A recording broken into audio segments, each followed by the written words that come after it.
Hello everyone, welcome to chemistry class. Today we will discuss about our chapter 8 and in the chapter 8 the new topic is today inductive effect and resonance structure.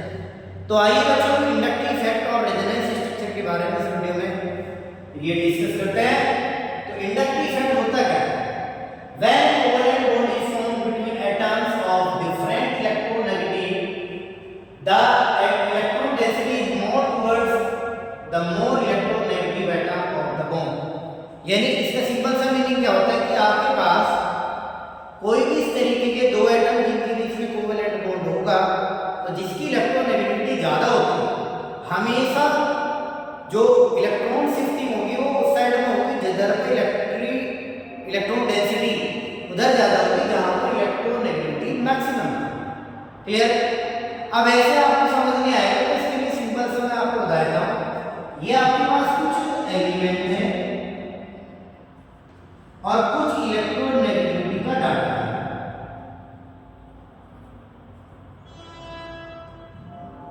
जिसको आप एक बार पढ़ लोगे तो आपको easy लगेगा, थोड़ा सा याद हो जाएगा और बार-बार आप इसको प्रैक्टिस करेंगे। जैसे ये 6 एलिमेंट ऑर्गेनिक केमिस्ट्री में पूरा हेल्प आपको करेंगे। जैसे एलिमेंट हाइड्रोजन की electronegativity 2.1, carbon 2.5, nitrogen 3.0, oxygen 3.5, sulphur 2.6 and fluorine 4.2। इस तरीके से आपको तो जैसे मैंने कंपाउंड लिया हुआ है CH3 CH2 और C, ठीक है बच्चों।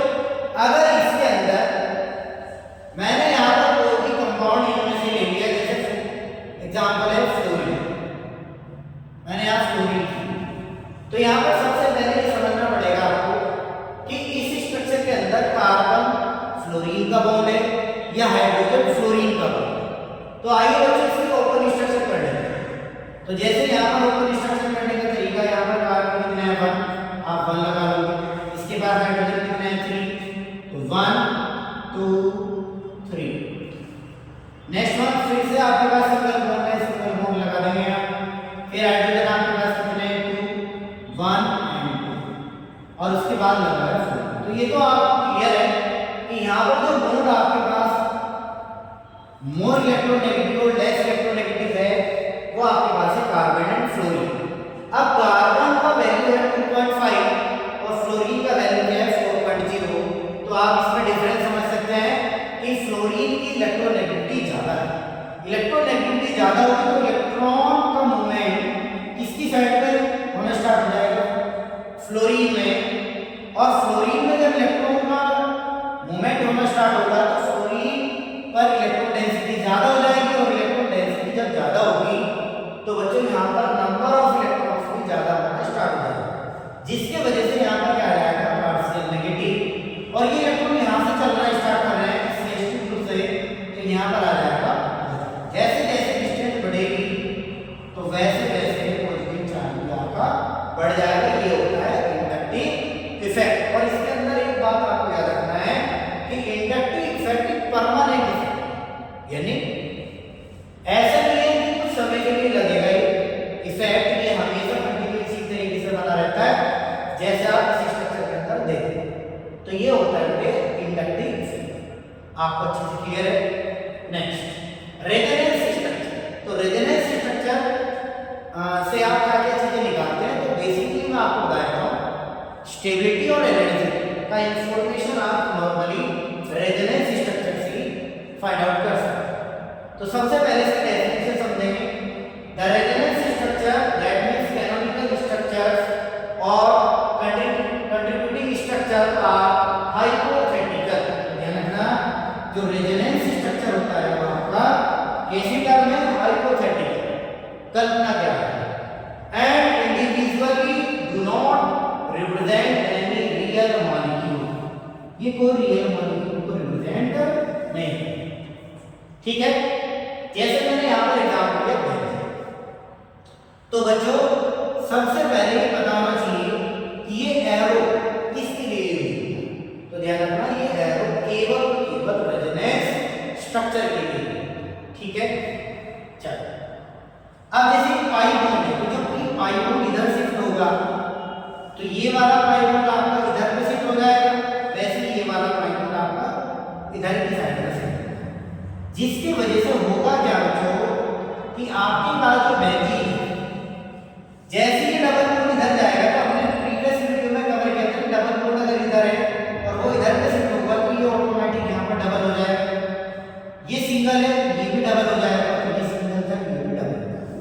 तो आप देख रहे होंगे बेंजीन की जो स्ट्रक्चर है वो पहले से डिफरेंट आपको नजर आ रही है, क्योंकि इसी के अंदर क्या हुआ है, डीलोकलाइजेशन ऑफ पाई बॉन्ड, जिसके वजह से ये आपका स्ट्रक्चर इस तरीके की फॉर्मेट में आ जाता है। क्लियर?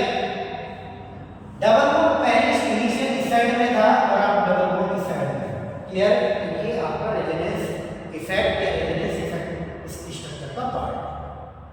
अच्छा, अगर कोई डिफरेंट एग्जांपल इसके अंदर ट्राई करें बच्चों, तो ये बताओ CH3N डबल बॉन्ड और NO नेगेटिव, इसको बोलते हैं मिथाइल नाइट्रेट।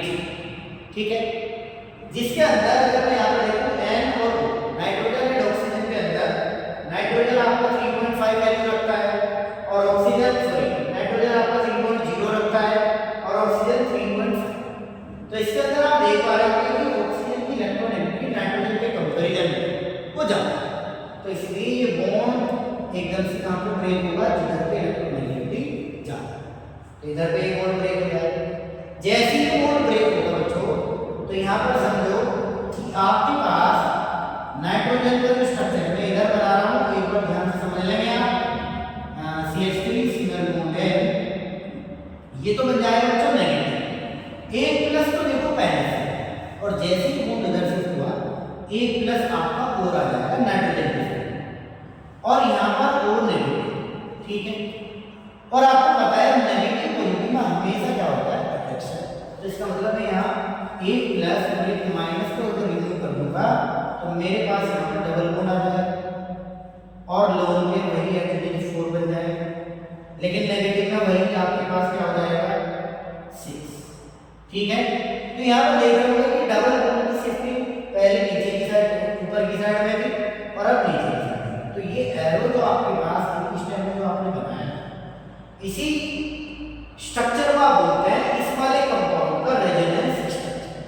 ठीक है, इसका मतलब इसके अंदर कितनी रेजोनेंस स्ट्रक्चर पॉसिबल है, तो ये है आपके पास जो इसकी जनरल स्ट्रक्चर, और एक है तो टोटल आपके पास जो रेजोनेंस स्ट्रक्चर है वो आप यहाँ देख सकते हैं इस तरीके से बन जाएगा।